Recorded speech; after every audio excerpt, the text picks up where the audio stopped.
Hello, trumpet players. Welcome. I think this is 205 or 206 of our live stream Q and A's. And we got a question already from Aristeo. I hope I said that name right. He says, do you think mouthpieces make a significant difference when it comes to playing trumpet? So my take on that, that's a little bit different from the way people normally ask that question, right? Normally they say, do mouthpieces help you get to play higher? This is a better question. I like this question. Do you think mouthpieces make a significant difference when it comes to playing trumpet? And the way I see this is that the more advanced you are, the more difference the mouthpiece is going to make. So to a beginner, hello, Tim. Tim says hello from Oklahoma City. To a beginner, the mouthpiece probably won't make that much of a difference. Now, I have taught literally hundreds, if not thousands, of beginners. Every once in a while, you have a beginner that's lips are so bizarre, so strange, so far out of the ordinary that the mouthpiece is significant even at that stage. That's a little uncommon. But as you progress, as you get better at what you do, the mouthpiece becomes more important. So let's say you've been playing 2 or 3 years. What mouthpiece you play, especially when it comes to brand, right?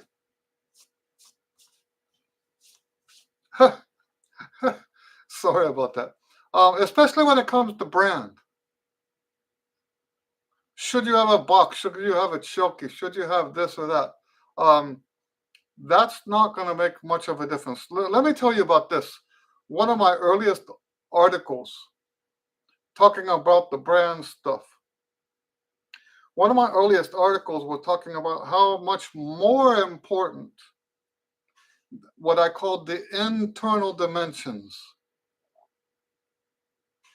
How much more important the internal dimensions were than the brand that's stamped on the outside. That was one of my very first articles that I ever wrote. Because when we're talking about the internal dimensions, we're talking about the science. Hello, Seppo, nice to see you. The science of how trumpet works has to do with the resonance of that inside chamber.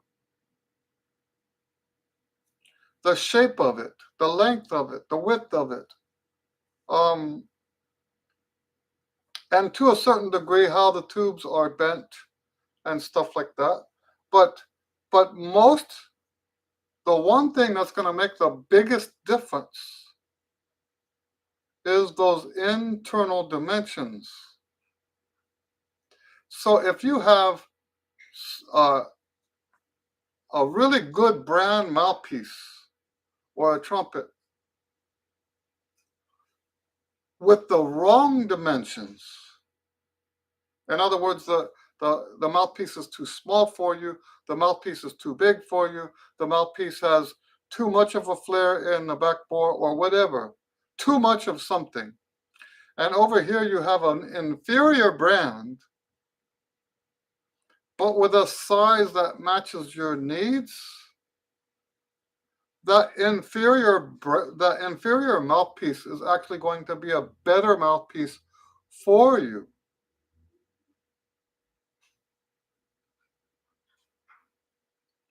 Oh, I did it again. I'm sorry, Karen. Sometimes if I'm in a hurry, I don't put the link. I wonder if I can do that now retroactively.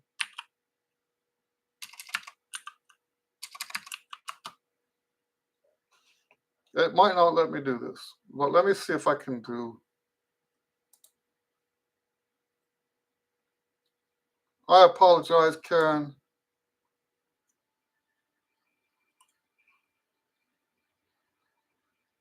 I don't know if. Oh, let's see.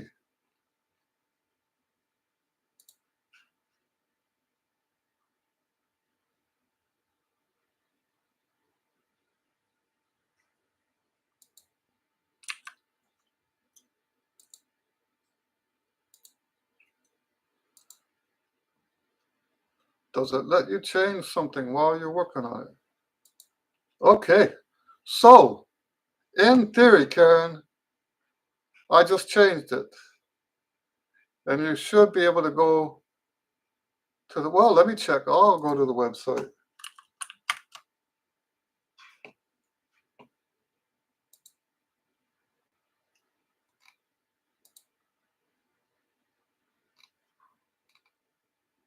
There we are. Okay, I fixed it.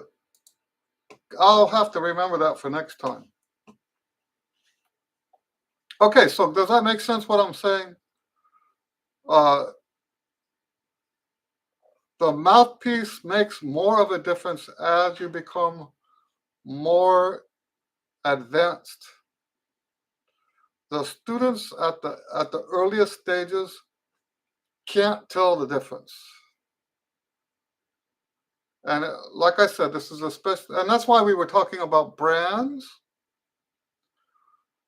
because there are people that say, "Oh, that's a this kind of mouthpiece, and that's a that kind of mouthpiece. That's inferior." No, not if it's the right size. There's no such thing as an inferior mouthpiece if it's the right size.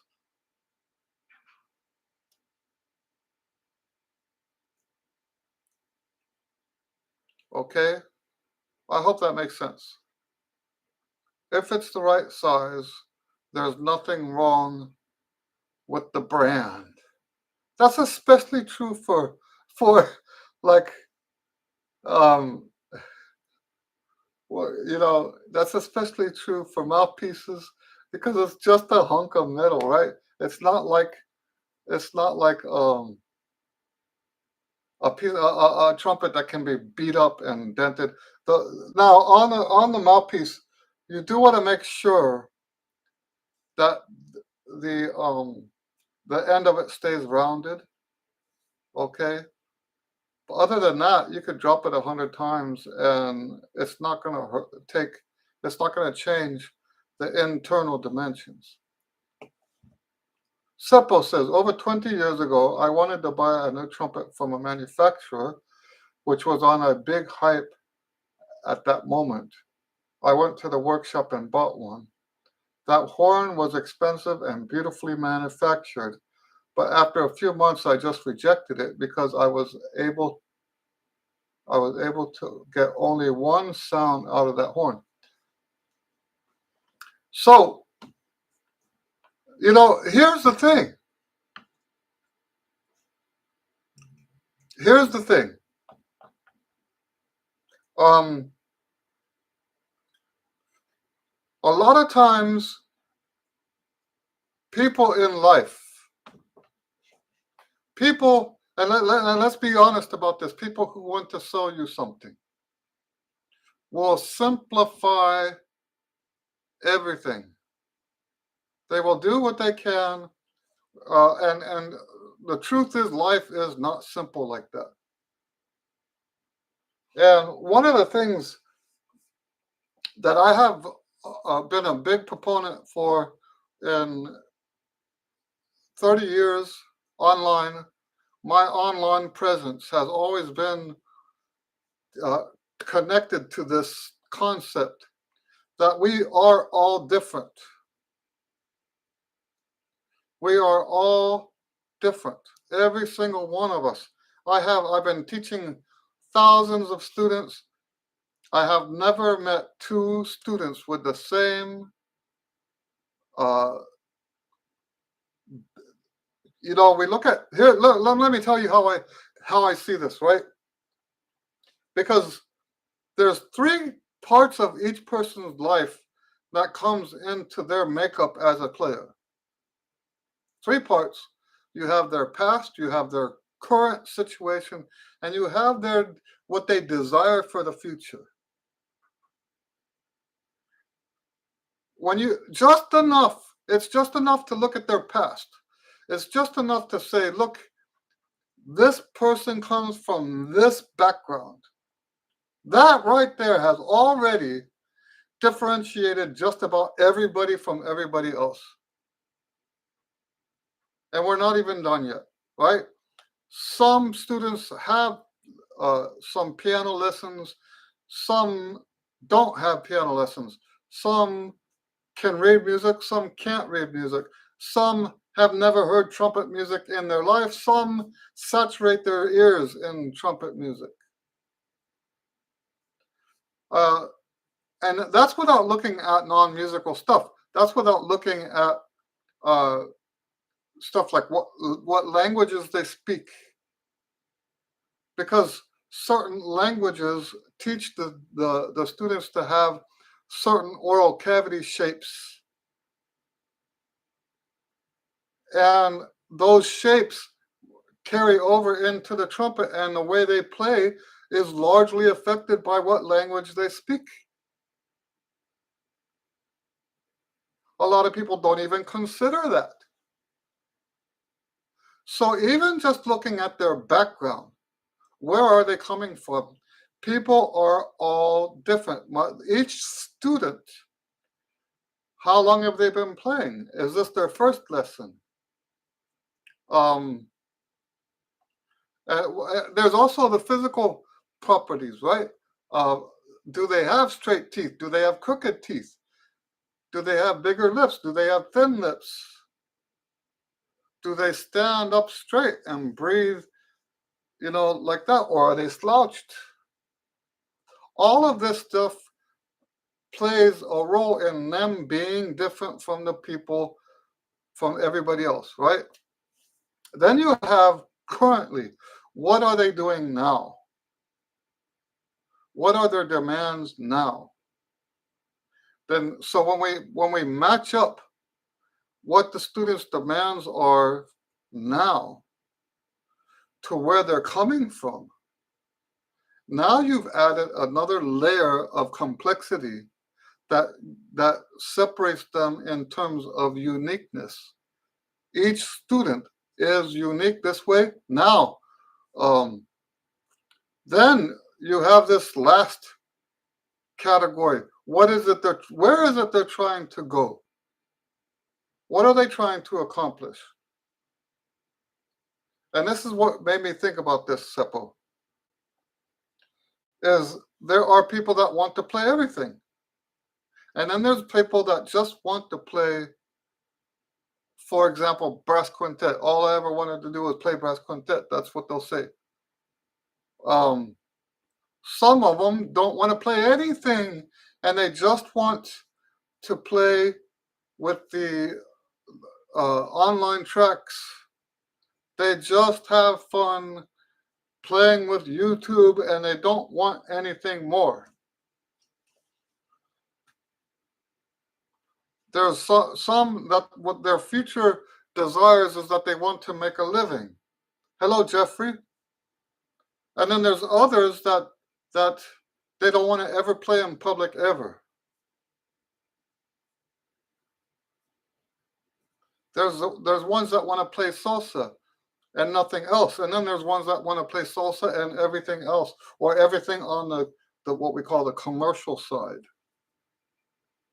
We're all so very different, and when people try to sell us stuff, and when I use the word sell, I'm not talking necessarily about stuff you have to pay money for, because sometimes people can sell you an idea. So a lot of times what they do to try to get you to buy their idea, get you to buy their product, is simplify it, because there's no way you can sell as easily if you acknowledge that everybody's different. Just think about how the what's it called? I forgot what it's called. Endorsements. Just think about how endorsements would just fall flat. The whole concept of endorsements is this famous guy played on that trumpet. If I play on that trumpet, I might be someday as good as that famous guy. If you take into account just how different we all are, you just know that that's just not true. That it doesn't matter what kind of trumpet that guy plays. It has absolutely nothing to do with nothing. Okay? It has nothing to do with nothing. This is part of the reason why I don't try to sell stuff on my channel. I don't try to sell stuff on my website. You know what I'm talking about. Um, I don't try to do endorsement deals. There's nothing that, I don't endorse any instruments. I don't endorse any equipment. I do sell the Warburton stuff. Now, why is that not a contradiction? Because the Warburton stuff gives me, as the teacher and as the person selling, a whole array of options physically, so that for me, what I'm offering is not a mouthpiece. What I'm offering is helping you find what size works for you. That I can get behind. That is something that I can look at these different students and say, this has some value in that situation. So it's not so much an endorsement as it is a practical benefit that we get from having that equipment. So yes, getting back to SEPO, there are, when they do this kind of hype for the advertising, it's based on that simplicity, that false simplistic idea that we are all the same. And in fact, like you said, some horns don't give you a variety of sounds.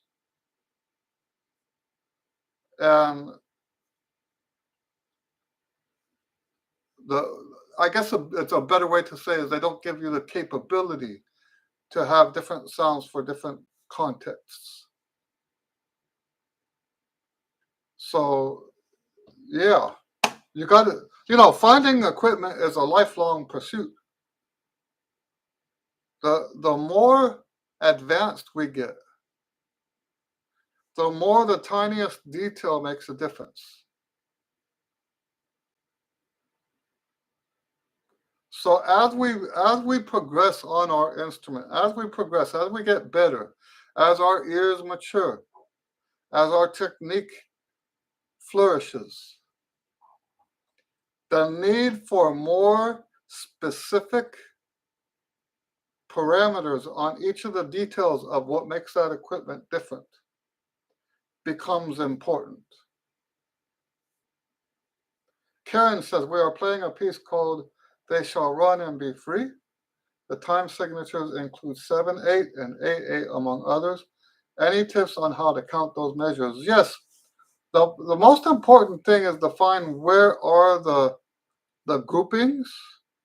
So like, for example, 7/8 can be three different ways. You can have 1, 2, 3, 4, 5, 6, 7, 1, 2, 3, 4, 5, 6, 7, 1, 2, 3, 4, 5, 6, 7.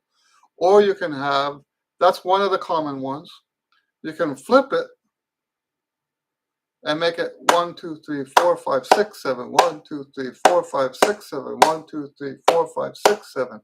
That's another common one. Either one. Now, it's all I'm saying at this point is that it's important to know which is which. Now there are some compositions that will put, and in my opinion, it's erroneous to do it this way. They will put the group of 3 in the middle. 1, 2, 3, 4, 5, 6, 7. 1, 2, 3, 4, 5, 6, 7. 1, 2, 3, 4, 5, 6, 7. I don't like that. That should have been redivided a different way, but the fact of the matter is it comes up. So as a musician, we have to be able to read that. But as a writer, I would never write that like that. Okay, 8 is a little different. So 8 is usually going to be, if they write it 8, 8 and not 4, 4, it's usually going to be 3, 3, 2. 1, 2, 3, 4, 5, 6, 7, 8. 1, 2, 3, 4, 5, 6, 7, 8. 1, 2, 3, 4, 5, 6, 7, 8. And it's just important to know what that separation is. Now, normally, the way we write that, the way we notate that separation is with the beams. So in 7, 8,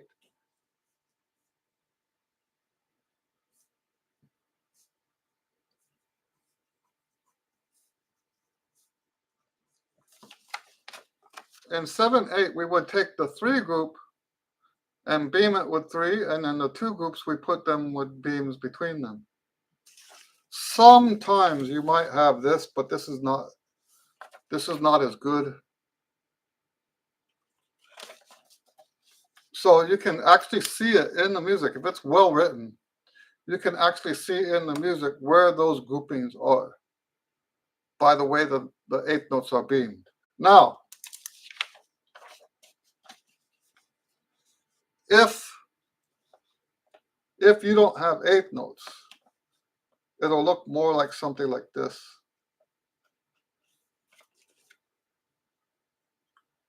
It's still visual. You can still see the groupings, but it's not as obvious as with the 8th notes.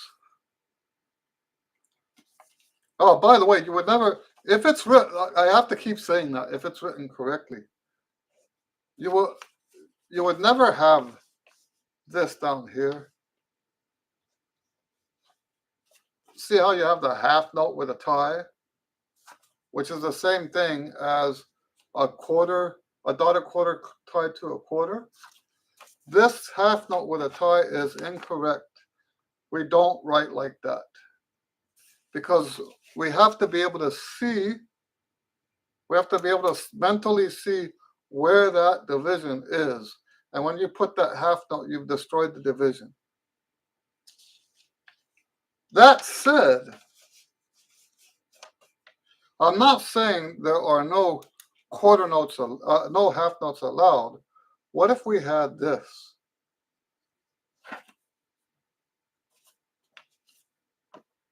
See over here, the dotted quarter and the half note.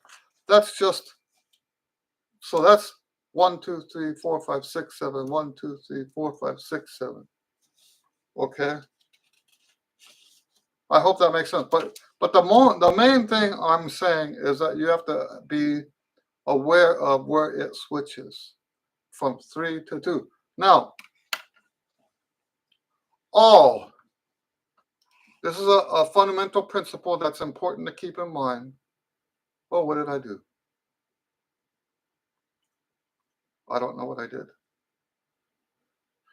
Oh, I lost the chat. That's what it is. How did I lose the chat?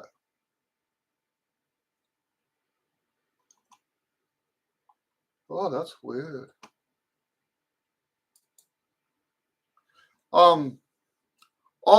We call this odd meter, right? And odd is when you switch back and forth. Let's take this back a little bit so that it makes sense. Okay? Odd meter is when you alternate between simple and compound.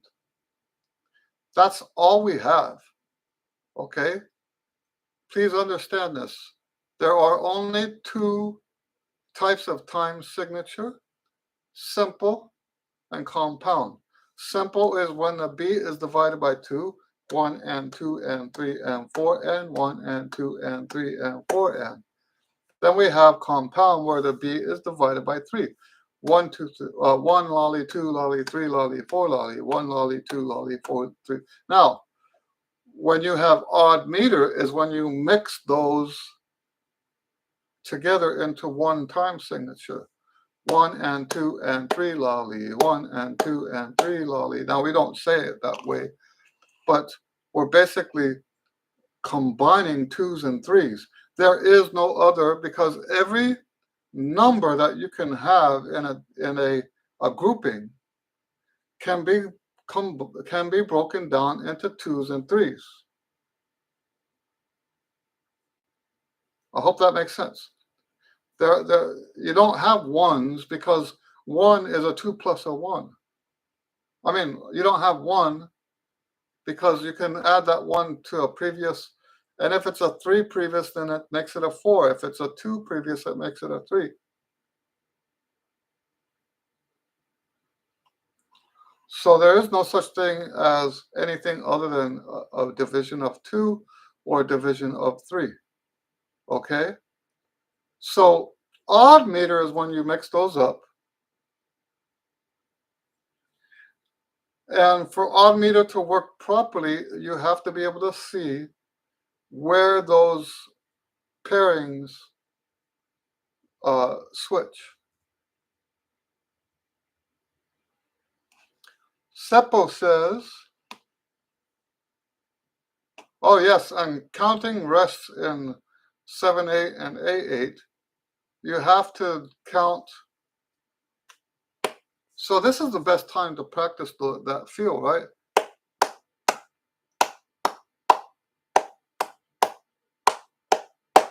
That's, to me, that's part of the best part of it.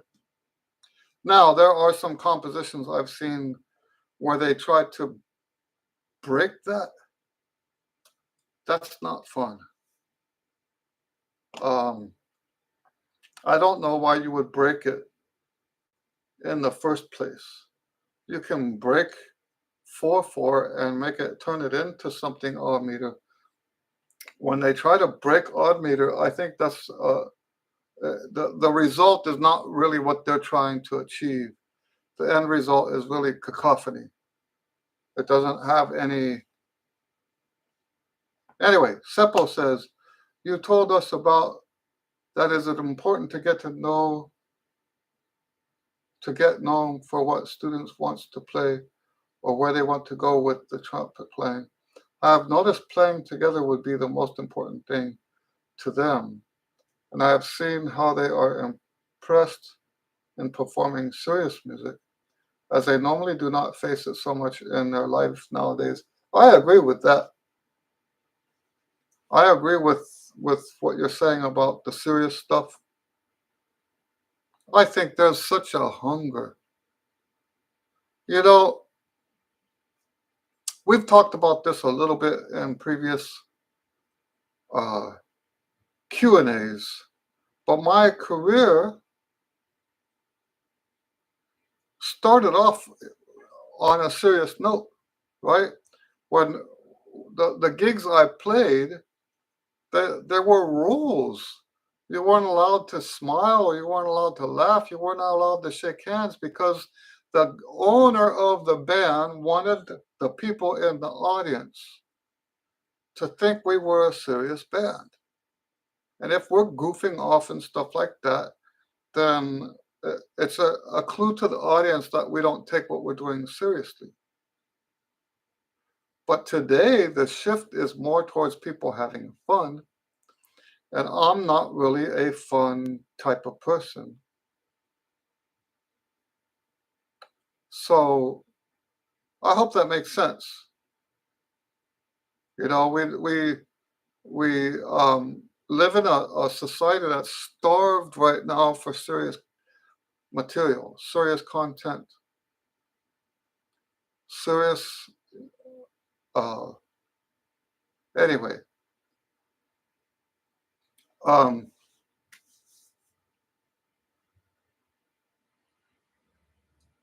now about when let me tell you how I feel about what you're talking about, Seppo. When I say stuff like that, what I'm really talking about is the role of the private teacher as opposed to the role of the role of the ensemble director. That's not the same role. We should not mix the two up. There's a reason why students should have private instruction and separately uh, ensemble instruction. The role of the ensemble leader is to make the ensemble sound good. And if that's at the expense, I hate to say it this way, but it's true. If that's at the expense of the progress of your best players, that's how it's supposed to be. A great ensemble director should, to a certain extent, make decisions that hold the top players back a little bit and advance the lower players a little bit. Just just looking at that in terms of the time that's spent, right? The top players, now there's ways to work around this, right? You can have the top players work with the bottom players. You can have that. And that's beneficial. It's not beneficial as much for those top players' musicianship as it is for just their overall personalities and stuff like that.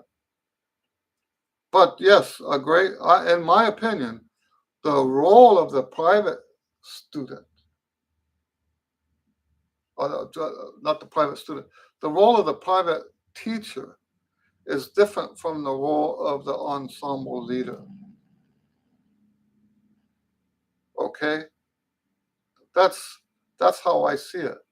So, um, so like for example, if I'm working with a student that's in an ensemble like what you have, and that ensemble is important to that student, but my student also has plans as a soloist, for example, in a different style or whatever, then I will do stuff. We will make sure that the student is ready for the ensemble. We do that, okay, because that's also on the table. But I will also, at that time, uh, work with them to plant seeds for the stuff they want to do in the distant future, which I think is very important. Well, and I have to do this all the time with the school students that we have because you do want them to do well in their school stuff. But if they have other aspirations, then it's my job to help work with them on that too. Um, I have a student right now in Georgia. I think he's in Georgia. And he's got a jazz camp coming up this summer. And we've been spending the last few weeks working on his audition for the jazz camp. Basically, they just the audition is just to put them in chairs, but he wants to do well, and he hasn't done a lot of jazz before. And so, even though his main goals right now, the more immediate stuff for the classical stuff at school and stuff like that, that's something we're working on. But it's very important for him right now that he also does this other thing that's not part of school. And we do that. And that's one of the reasons why I like not being connected to a school, because if you're connected to a school, a lot of times the band director will dictate what you're supposed to be working on, and I really don't like that. All right, so what else do we have here? But yes, actually, I agree with you completely about playing serious stuff. I think we're going to see a swing back to that kind of thing. I think uh, I think people are starting to get tired of the shallow, pointless stuff. Now, we'll never have the majority, but that's not how it works. That's not what we're trying to do.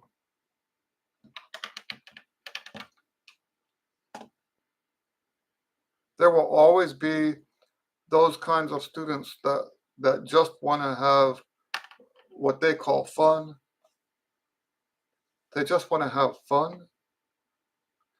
Have I ever told you guys about my attitude about fun? Um, I tell people uh, that fun is one of the uh, lowest levels of satisfaction.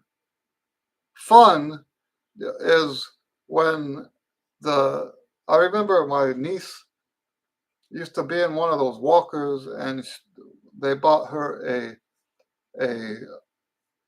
a toy trumpet that had a reed in it, and she would blow on it and go hee hee hee hee hee, blow it out again. Hee hee hee hee. So just making a noise, and she'd be ecstatic. That's what I consider fun. That's how I see fun. The satisfaction we get from music is at a higher level than that. It's it's at a much higher than level than that. It's not supposed to be fun. It's supposed to be uplifting. It's supposed to be satisfying. It's supposed to be rewarding. And don't get me wrong. Those I'm not saying that people who play like following the YouTube videos and stuff like that. You know what I'm talking about, like the ones that you can play along. I'm not saying there's anything wrong with that, but that's the lowest level. That's the lowest level of trumpet satisfaction, is to just have fun doing what you're doing. There is stuff in life that's more meaningful than that, more satisfactory, more rewarding. Uh, and the better you get at expressing the ideas and the thoughts that are in your head, the more of that reward you get. I hope that makes sense. The more satisfaction you get. Excuse me. Any other questions?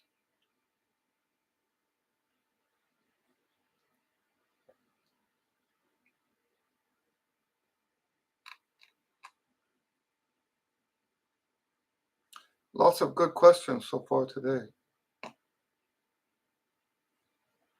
Seppo says, I give individual lessons for all of our ensemble members every week. This spring, I introduced an alternate way for having lessons next semester. That is playing trios together with two students and me every other week, and having individual lessons every other week. Some of my students have already said they really want to go to this format and teaching. That sounds good. I did something like that for a while When I had two students from the same school, and they were, uh, what do you call it, uh, carpooling, uh, and so that meant they were both here for each other's lessons. So what I decided was 10 or 20 minutes between lessons, we would play trios, just like what you're talking about. And that went really, really well. That's a great way to add something to the lesson experience. So yeah, I like that idea.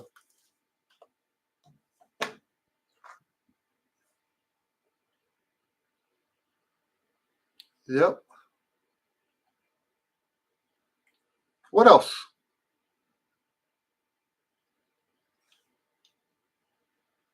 Oh, I keep yawning. Apologize. Tim says, "What are your thoughts on marching band?" Um, Yucko. I'm sorry.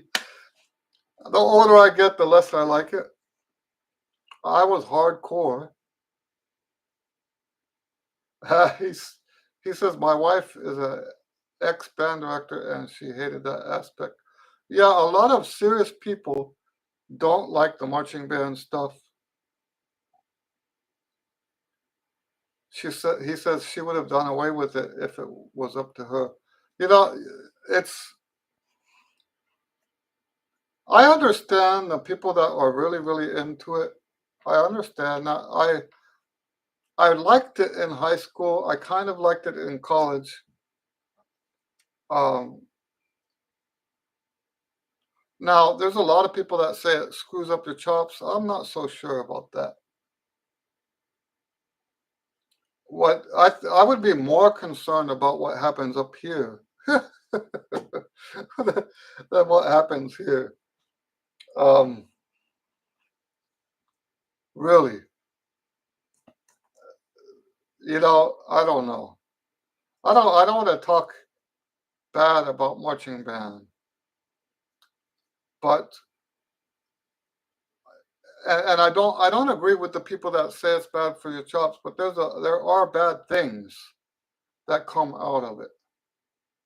Uh, I think it's unreasonable. For one thing, I do think the amount of time that goes into it is just entirely unreasonable. And we know that the reason why it's there is because of the societal pressure. Um, I know for certain because the argument came up that at the university level, the reason why they have marching band is so that the music department can get money.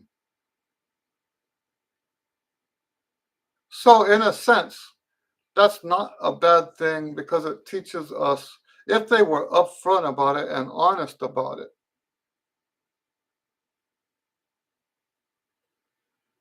Hiding that fact, I don't think helps anything. So when the students are in marching band and they have these strict rules that force them to be in marching band and the students don't want to be, it's very important, I think, to tell the students, this department wouldn't even exist. The funding for this department wouldn't exist if it wasn't for the marching band. Let's be truthful about it. Let's be truthful about it. Tell the kids, nobody cares about your stupid contest. Nobody cares about your stupid uh, band program. They just want the marching band to be on the field. You get your money for the marching band. Now you've got the money for the rest of it. Uh, It's it's sad, but that's the truth of it.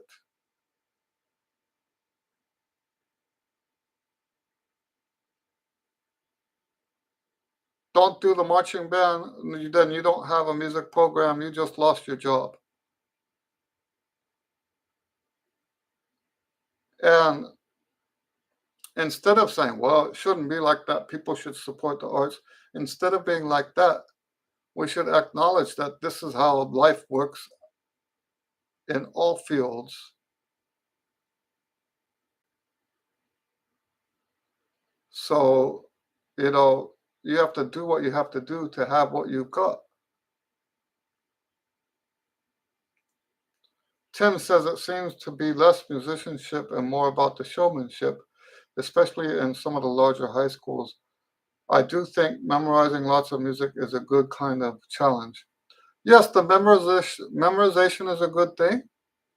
Um, I'm not exaggerating. By the time I quit marching band, I was so good that I could memorize the music and all the steps in like a space of an hour. Like during the first rehearsal, and I'm already done. I've got the whole I've got the whole thing down like that. That's how good I was at that stuff. And yes, I do think it makes a difference.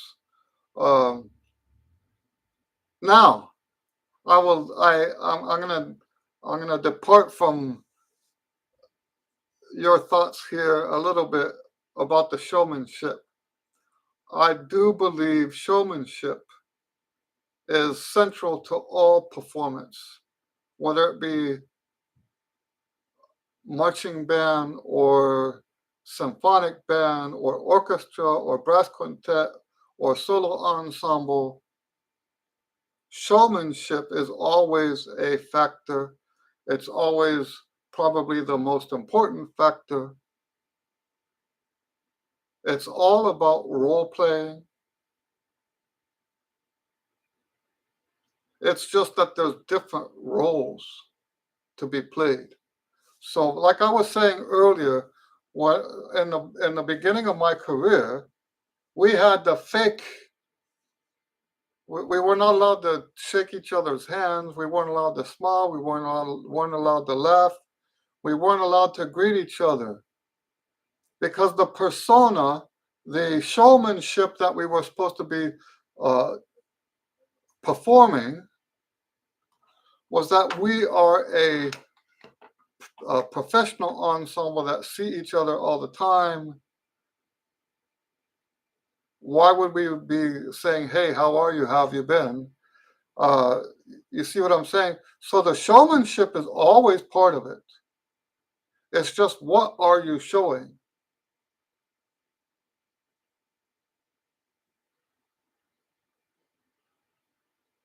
So showmanship is not just the goofing around and dancing and getting the steps right and all that stuff. That's not the only kind of showmanship. You know when the classical conductor gets on the podium and everybody's like gets attention, that is showmanship.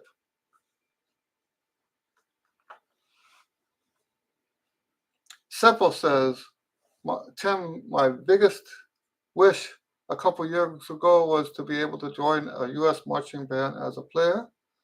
The marching band culture in the U.S. is unique, and I really learned a lot when I got to play in one. Oh, so you played in an American marching band? Interesting.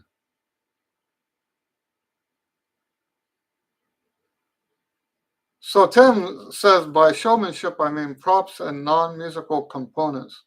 Some of these Oklahoma schools have more people on the field not playing than they do students. But still, that I'm still talking about the same thing. You know, it's just different.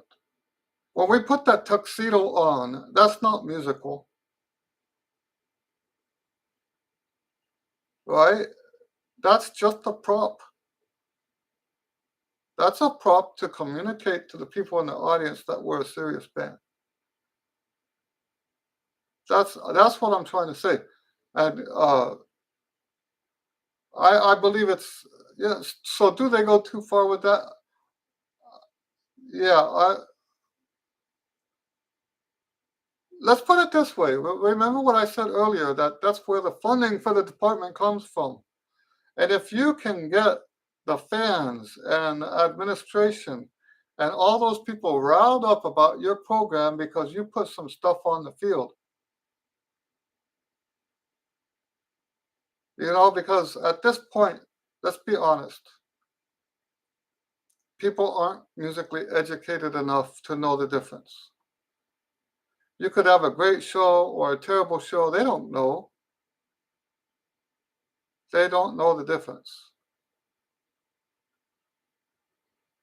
People don't know the difference. The only way you're going to get more money for your department is to wow them with stuff that with eye candy. The only way you can wow them is with eye candy.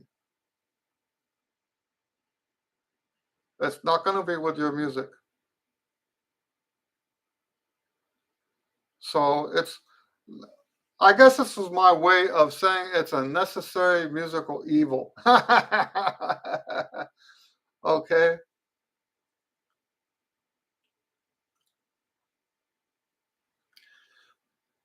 All right. What else do you guys want to talk about? We got 10 minutes left.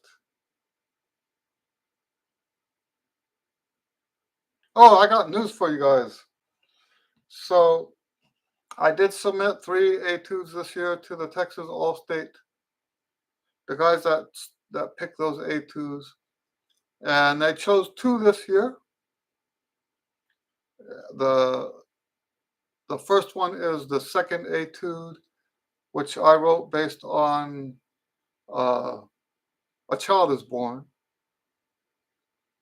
And then the second etude I wrote based on The Chicken, a funk song. I don't know what they chose for the first etude. I'll be recording my etudes today after we're done with this, so that I can put them up probably on Wednesday.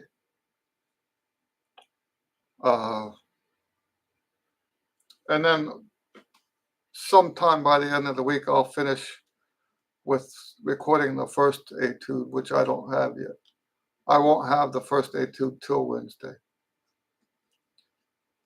So I'm going to try to put more practice tips for the All-State stuff this year. I don't know if you guys saw that. The first practice tip I put was on Wednesday. I was talking about basically don't be impatient. You know, these kids have till late August or early October to learn this music. And some of them try to learn it in a week. That makes no sense at all.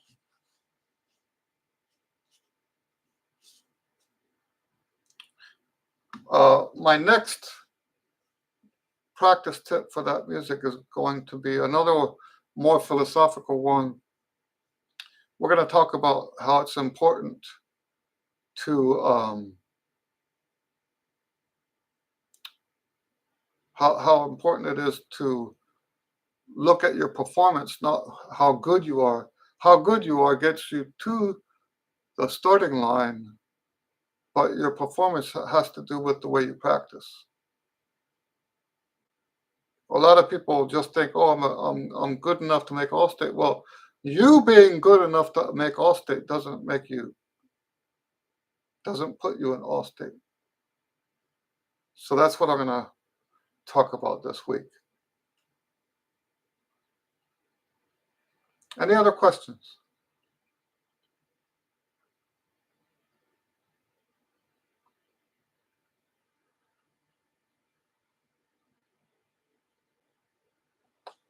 Seppo asks, how do I record multi-part recordings? Do I program a beat track to keep it together? Yes, I always use a click track. The exception for that is my hymns. When I do an unadorned trumpet hymn, that is with no click. I don't use a click for that. I want that to be more natural. That's why there's no second trumpet in, like me on one side and the other me on the other side. I don't do that with the hymns because there's no click track. You can't do it that way. So I just put the main video and then I put the second part in the background. But yes, I use a click track, and I used to use Pro Tools until they switched so that you had to be logged in all the time. So when I got my new interface, it came with Cubase, and I fell in love with Cubase. And one of the things I like more in Cubase than I did in Pro Tools is the click track. The click track is so much easier to program in Cubase than it was in Pro Tools. So much easier. It's more visual, and it gives you so much more control.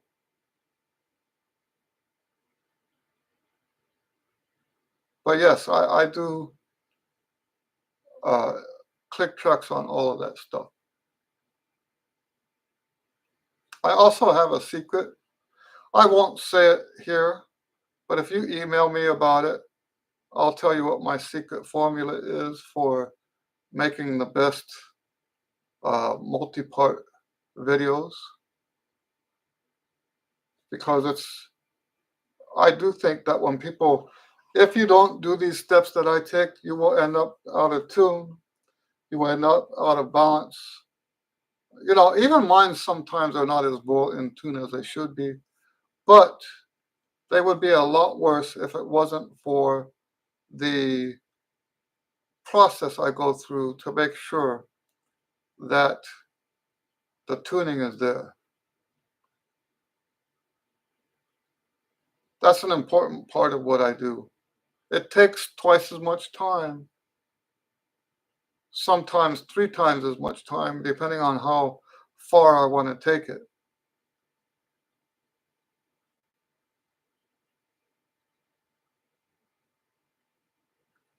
But yes, to get it to be in tune, there is a process I go through after the click track. And no, I'm not talking about digital stuff.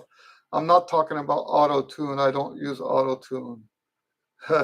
I hope that's obvious.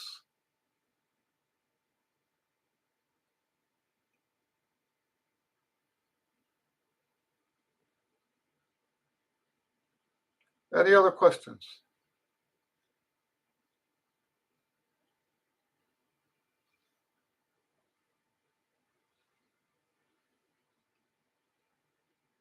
All right. Well, which mic do I use? I've got 3 of these.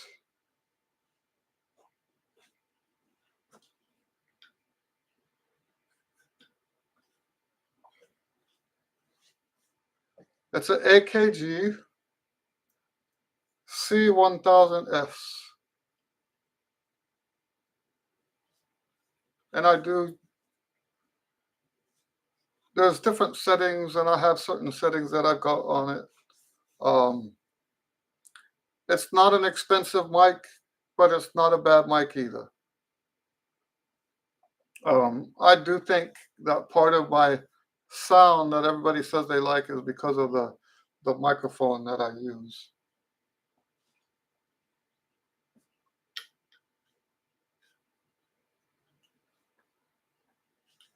I'll tell you what, it took me a long time on Cubase to find my right EQ, the right reverb, and all of that.